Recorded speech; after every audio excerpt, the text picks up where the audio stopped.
orang memahaminya dengan cara yang tidak tepat, akibatnya imannya itu tidak berdampak untuk memberi perubahan, untuk mengubah kehidupan menjadi lebih baik. Karena ada beberapa ajaran, beberapa nasihat, beberapa masukan atau beberapa pendapat yang kadang-kadang justru membuat banyak orang yang beriman itu tidak punya tanggung jawab.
Salam, God Lover yang dikasihi oleh Tuhan Yesus Kristus. Senang boleh bersama saudara semuanya malam hari ini. Mari kita nikmati saat istirahat kita bersama dengan keluarga, dengan menghampiri tata kasih karunia Tuhan, dengan memuji, menyembah Tuhan, dan membawa semua permasalahan, semua hal yang mengganggu pikiran, hati, dan perasaan kita. Karena setelah beraktivitas sepanjang hari ini, mungkin kita mengalami berbagai situasi yang membuat pikiran kita jadi terbebani, jiwa kita jadi tertekan. Tetapi percayalah, ketika kita ada dalam hadirat Tuhan, maka kita akan mengalami ketenangan, kita akan mengalami kedamaian. Yesus berkata kepada kita, "Marilah kepadaku semua yang letih lesu dan berbeban berat, aku akan memberi kelegaan kepadamu." Sungguh suatu sukacita di dalam hadirat Tuhan, ada kelegaan yang Tuhan akan berikan. Mari kita bersatu dalam doa. Bapa di surga, kami bersyukur atas anugerah-Mu. Saat ini kami akan menghampiri tata kasih karunia-Mu karena kami percaya ini adalah sebuah kemuliaan dalam hidup. Ini adalah anugerah terbesar dalam hidup kami karena kami boleh menghampiri tata kasih karunia-Mu tanpa perasaan takut dihakimi. Kami boleh menikmati sukacita dalam hubungan yang penuh damai sejahtera dengan-Mu. Kami boleh menikmati sebuah keindahan bersama-sama dengan Engkau setiap hari. Bapa, kami juga membawa semua beban berat, hal-hal yang mengganggu pikiran kami serahkan kepadamu karena kami sangat percaya hanya Engkau tempat bersandar terbaik. Hanya Engkau kami akan mendapatkan kelepasan, mendapatkan kelegaan, mendapatkan ketenangan, serta damai sejahtera yang sejati. Pujian, penyembahan kami persembahkan kepadamu dalam nama Tuhan Yesus. Amin. Saat ini kita akan sharing tentang iman, karena iman itu sesuatu yang nyata dalam hidup kita. Tapi sayangnya kadang-kadang orang memahaminya dengan cara yang tidak tepat, akibatnya imannya itu tidak berdampak untuk memberi perubahan, untuk mengubah kehidupan menjadi lebih baik. Karena ada beberapa ajaran, beberapa nasihat, beberapa masukan atau beberapa pendapat yang kadang-kadang justru membuat banyak orang yang beriman itu tidak punya tanggung jawab. Pernah tidak mendengar sebuah kalimat atau statement begitu tentang iman yang akhirnya justru membuat kita tidak termotivasi untuk bertanggung jawab dengan hidup kita? Pernah nggak ada begitu? Pernah sih Pak, tapi sebenarnya juga saya bingung juga gitu, karena kan misalkan ada dibilang Tuhan akan berperang bagimu, kamu akan diam saja gitu. Terus jadi saya sering dengar juga orang bilang, diam aja gitu, beriman aja nanti Tuhan yang bertindak, kita cuman perlu diam gitu. Ada lagu-lagu kan juga suka kayak gitu. Nah yang saya bingung sebenarnya ini bener apa enggak gitu, atau malah sebenarnya keliru apa gimana nih Pak? Ya, kalau beriman apakah harus pasif dari sisi kita gitu ya? Iya, jadi kesana kan kita berarti diam aja gitu. Ya, jadi sih, Pak? Kalau kita ada masalah, kita cukup berdoa, beriman, Tuhan selesaikan masalah kita tidur gitu aja ya. Setelah itu bangun, selesai masalahnya. Kalimat-kalimat seperti itu memang sering kita dengar, baik dari pengkhotbah atau di antara orang Kristen ya. Ada sih kalimatnya seperti itu kalau kita mau selidiki Alkitab. Salah satunya kisah Daud. Ketika Daud akan diserang musuh, Daud itu bertanya kepada Tuhan, Tuhan, apa yang harus aku lakukan? Apakah aku harus hadapi atau aku harus diam saja? Tuhan berkata, kamu maju, hadapi dia. Aku akan memberikan kemenangan kepadamu. Akhirnya Daud maju menghadapi. Kemudian musuh menghimpun kekuatan lebih besar dan kembali menyerang Daud. Daud kembali berdoa kepada Tuhan. Tuhan, bagaimana? Apakah saya juga harus hadapi musuh atau saya diam saja? Nggak perlu menghadapinya. Jawaban Tuhan apa? Kamu diam saja, aku yang berperang bagi kamu. Kalau hanya sebatas kalimat itu kan mengutip ayat serampangan, tidak bertanggung jawab. Makanya kalau kita memahami sebuah ayat, harus kita lihat konteksnya apa. Konteks dalam permasalahan apa ketika ayat itu dituliskan. Kalau hanya terlepas begitu kan akhirnya banyak orang Kristen menjadi orang Kristen yang malas.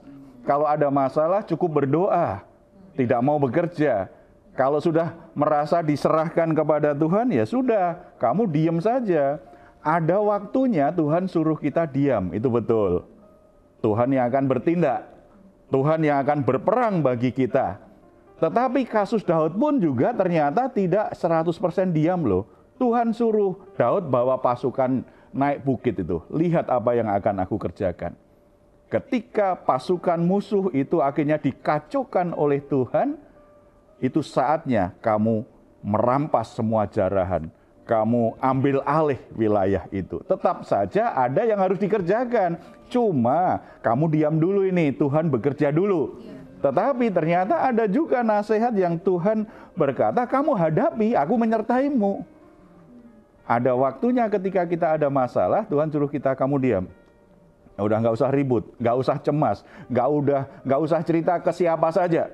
Dari opung, dari tulang, dari tukang sayur, siapa saja diajak omong, diceritain. Nggak usah, itu semakin membuat kamu kalut, membuat kamu cemas. Kamu diam saja, kamu sudah berdoa, kamu serahkan, lihat Tuhan bertindak. Setelah Tuhan bertindak, coba lihat, apa yang harus kamu kerjakan setelah itu. Tetap saja ada tanggung jawabnya walaupun disuruh diam. Ada kalanya kita berdoa, Tuhan memang suruh kita yang berperang, Tuhan menyertai kita. Iman itu tidak bisa dipisahkan tanggung jawab kita sebagai manusia. Ada waktunya kita berdiam, ada waktunya kita bertindak. Masalahnya Tuhan suruh kita diam atau Tuhan suruh kita bertindak? Atau Tuhan suruh dua-duanya? Konteksnya kan Daud ini sedang konsultasi dengan sedang konseling dengan Tuhan nih.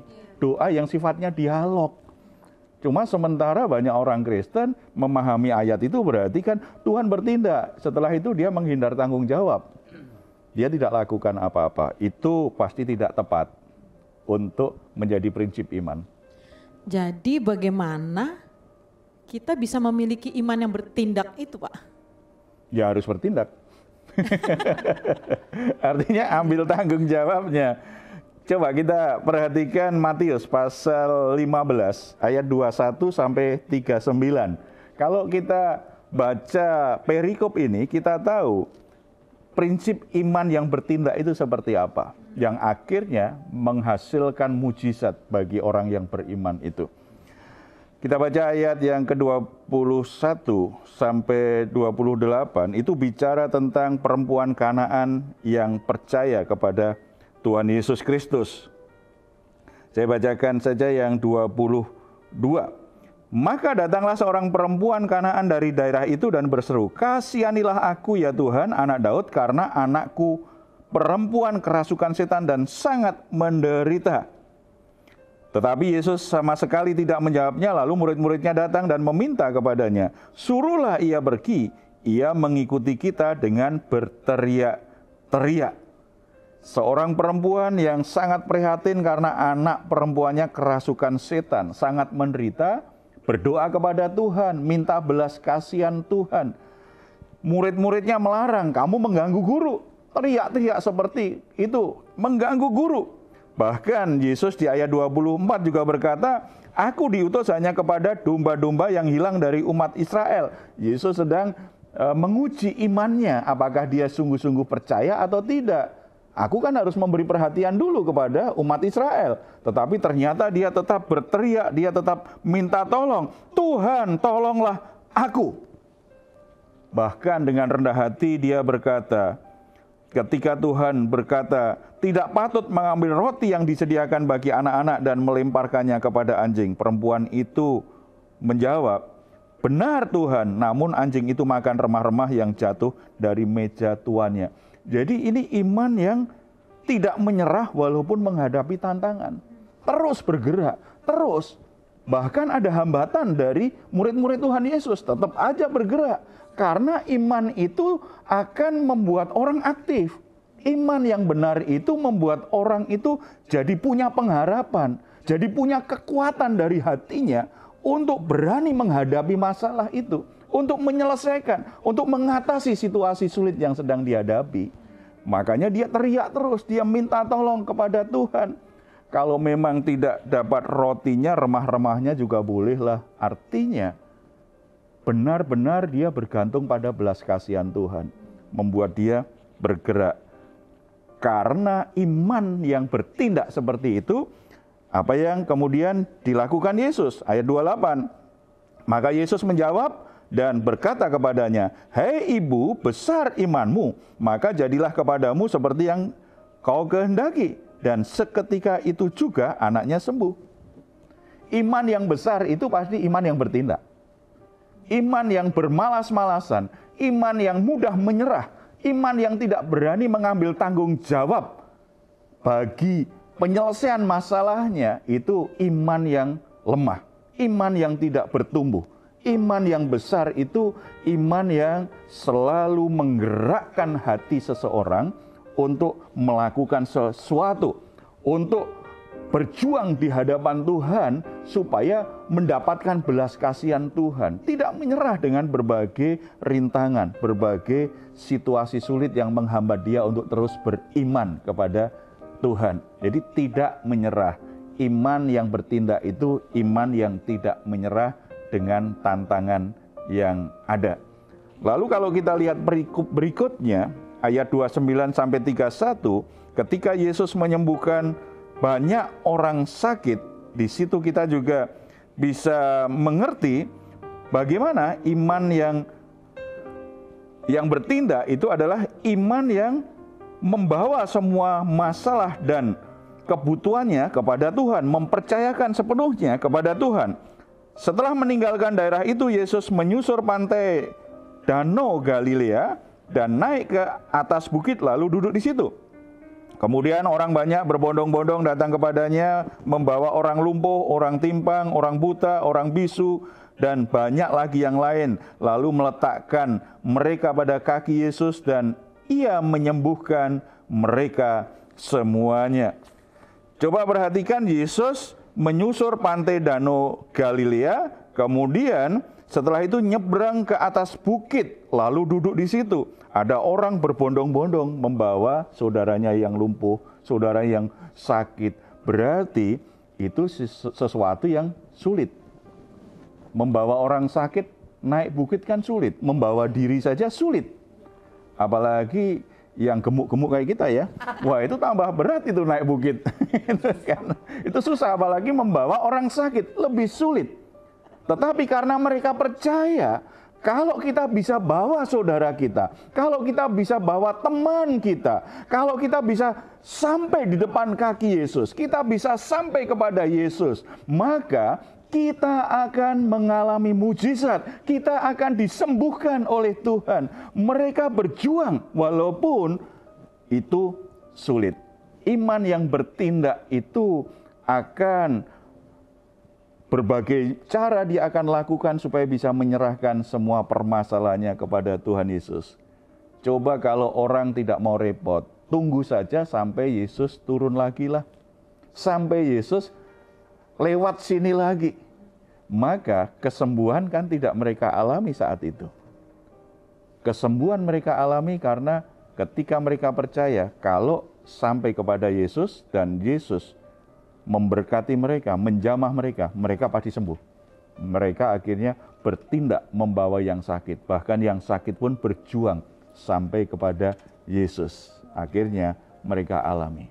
Iman yang bertindak itu tidak pegang erat-erat masalahnya sendiri. Tidak hanya memberikan kepada Tuhan apa yang dia anggap ini Tuhan akan menolong. Yang lain aku urus sendiri. Kadang-kadang kalau kita merasa sudah pinter, merasa sudah mampu, kita itu hanya serahkan kepada Tuhan yang kita anggap ini urusannya Tuhan. Urusan hal-hal yang lain nggak perlu Tuhan urus, biar aku sendiri yang urus. Iman yang bertindak itu ada penyerahan total atas hidupnya dan atas semua permasalahan hidupnya. Tuhan, ini aku dan semua masalahku. Aku percaya kalau Engkau berbelas kasihan dan memberi kasih karunia, semuanya bisa berubah. Jangan dicicil menyerahkan sesuatu dalam hidup kita kepada Tuhan.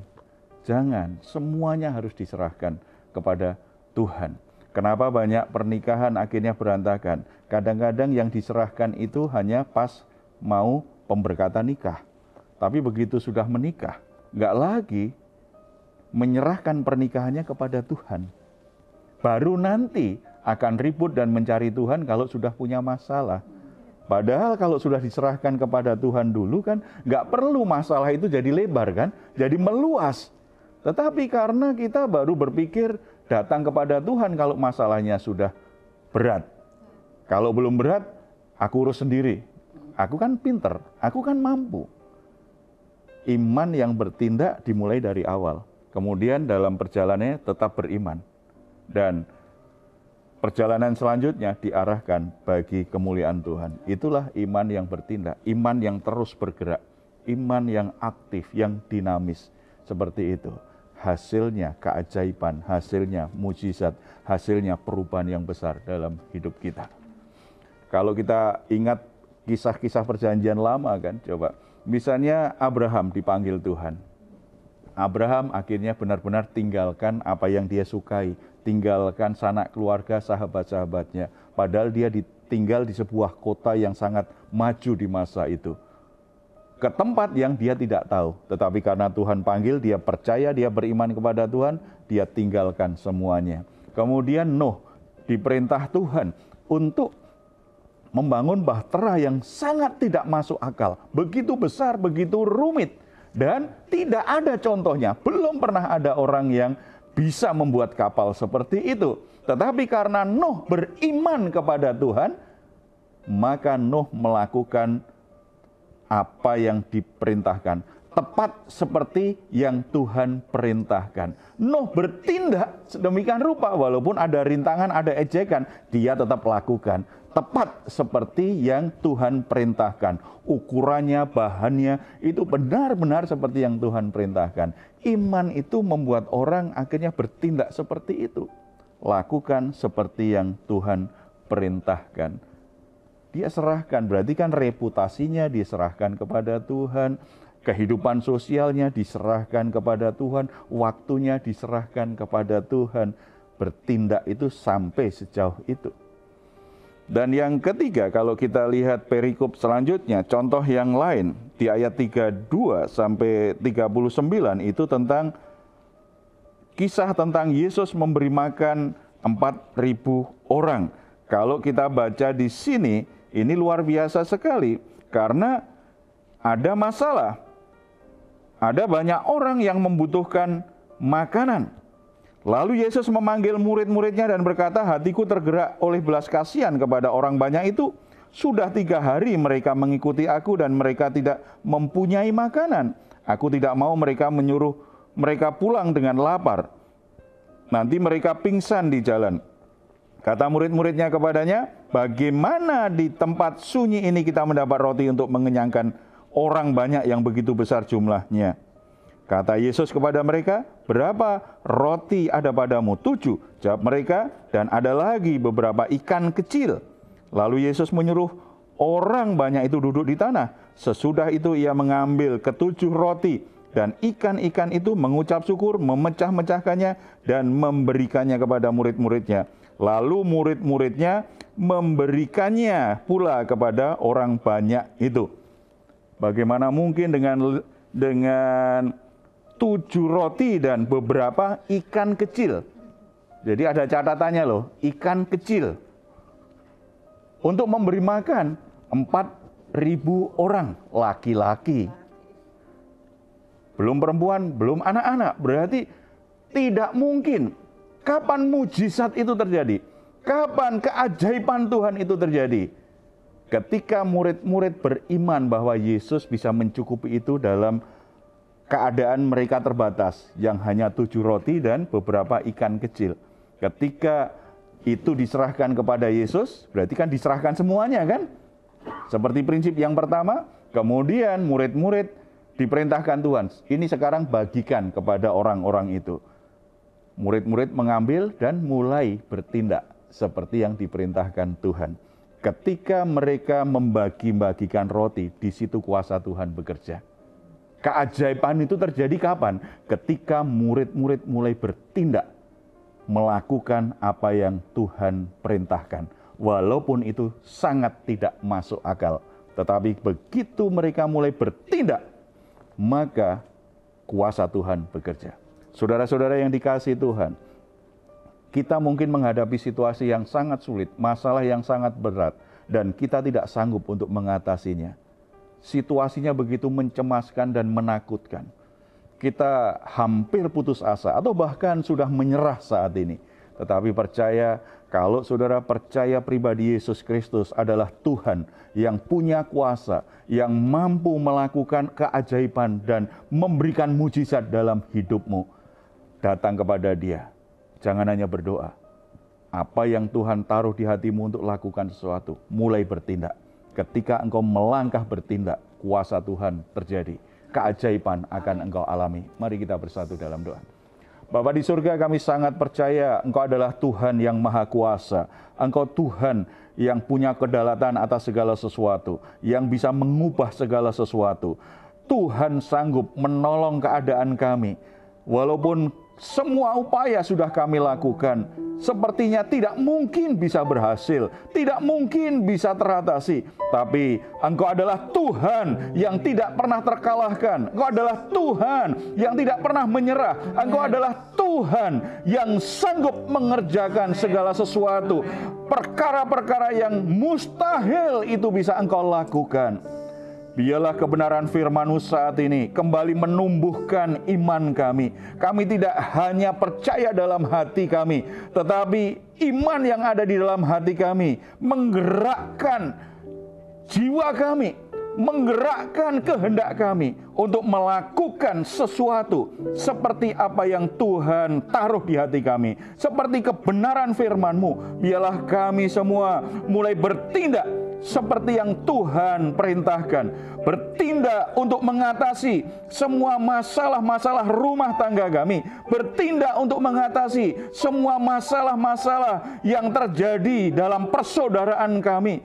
Mengatasi masalah-masalah yang terjadi dengan usaha kami, dengan pekerjaan kami, dengan kesehatan kami, dengan segala sesuatu yang sedang membuat kami menderita dan bermasalah saat ini, Tuhan. Dan kami percaya ketika kami mulai bertindak dengan iman, kuasa-Mu bekerja, anugerah-Mu Engkau nyatakan, ada sesuatu yang ajaib pasti terjadi.